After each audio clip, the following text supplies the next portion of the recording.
pada tahun 1993 itu kan di sini pembatik sudah nggak ada.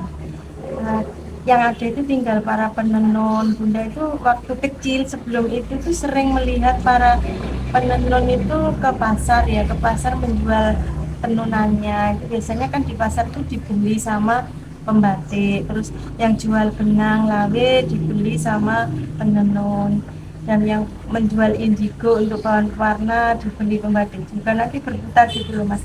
Jadi di Kerek itu ada 17 kecamatan, di tengah-tengahnya itu ada pasar Kerek.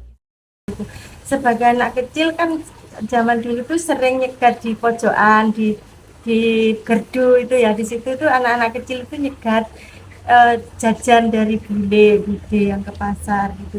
Biasanya kalau beli jajan waktu itu jajan itu gula merah pada tahun tahun sebelum 93 ya, itu mungkin tahun 90-an atau 85-an itu udah sering nyegat jajan itu, biasanya dikasih tape, gula merah atau jajan kerupuk atau apa gitu ya.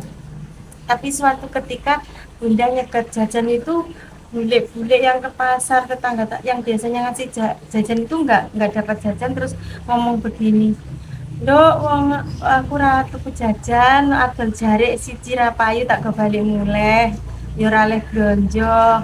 Kan dalam hatinya bunda gini, kok nggak laku ya, jadi aku nggak dapat jajan.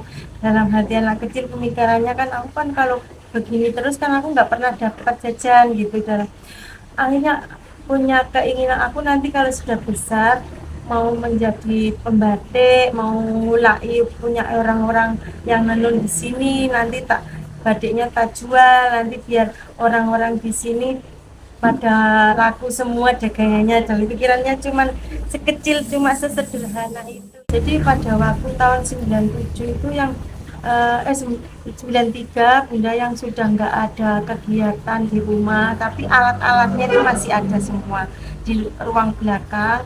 Di rumah belakang itu ada alat tenun, ada alat pintal, alat batik, canting dan lain sebagainya itu ada, tapi sudah tidak dipergunakan.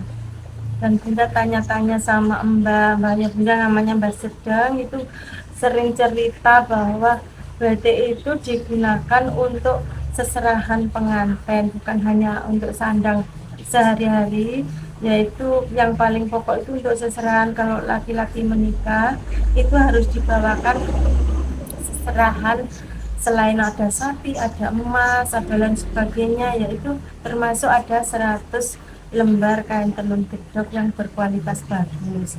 Kebetulan neneknya bunda itu punya anak 5, semua laki-laki, dan sejak anaknya lahir laki-laki, nenek itu sudah memproduksi batik sebanyak-banyaknya dibantu tetangga kiri kanan, dan diwarnai sendiri, ditenun bersama tetangga-tetangga, dipintal bersama tetangga, dibatik orang lain. Ibu saya juga membatik, akhirnya setelahnya menikah dibawakan 100 lembar.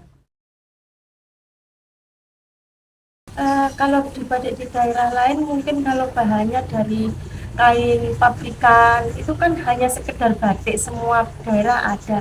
Tapi kalau di Tuban, di Kerek, desa Kedungrejo ini bahannya dari kapas yang dipintal sendiri oleh petani setempat, terus dipintal, ditanam, dipintal, ditenun, dibatik, diwarna menggunakan pewarna alam itu di satu daerah. Bahkan sekarang itu hanya beberapa desa yang masih mengalami itu. Salah satunya di desa Kedungrejo ini yang terbanyak.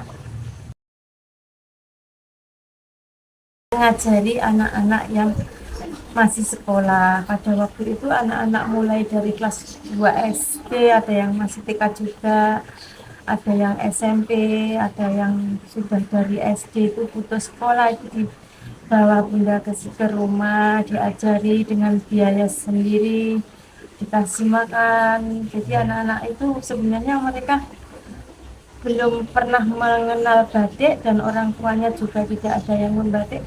Jadi bunda membawa mereka ke sini itu dengan biaya sendiri, dengan masih seperti momong, jadi ngomong seperti momong anak sendiri. Kalau bertengkar bunda juga yang harus memisah, kalau nangis harus gendong, harus ngajari harus dipangku, ada yang ketumpahan lilin, bunda ya harus yang sampai merawat dengan izin orang tuanya. Akhirnya walaupun dipelajari, masih belajar, hasilnya belum bisa dijual, mereka itu sudah dikasih uang saku sama bunda.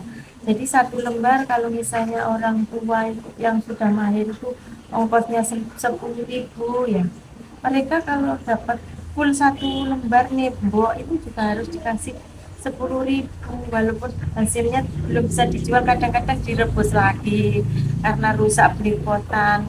Itu karena kalau tidak dikasih uang jajan mereka tidak bakal mau, mereka supaya mau dan senang, dan mereka diajarinya juga tidak melulu belajar terus, tapi juga diselingi sambil bermain, sambil dolanan gitu, selang-seling dikasih jajan, dikasih apa gitu. Dan sampai sekarang masih dibuka sanggar seperti itu, dan sampai sekarang anak-anak yang diajari bunda itu menjadi karyawan di sini, masih bantu di sini. Seperti Mbak Sarah itu juga dari kelas 2 SD sampai dia banyak yang kerja di sini tapi masih dibawa pulang, sudah menganggap bunda seperti ibunya sendiri. Jadi awalnya seperti itu. Yang dulu tidak ada yang bisa batik, seluruh desa sekarang bisa batik semua, bahkan hingga sekarang membuat alat tenun kecil, alat pintal kecil, supaya mereka tidak hanya belajar minta batik tapi juga mau belajar minta dan tenun. Dari desa sini, desa sebelah Margorejo, desa Nggaji, desa Temayang, itu di desa Semanding, kecamatan Tuban juga ada.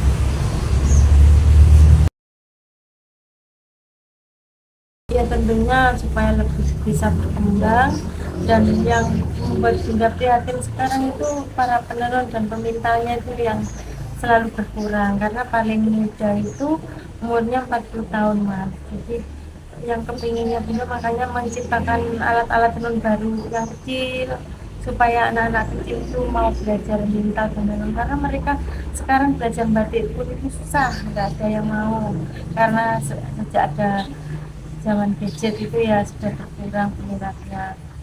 Walaupun pembatik yang sudah dewasa dan remaja masih banyak, tapi untuk penenun dan pemintalnya itu susah banget untuk belajar.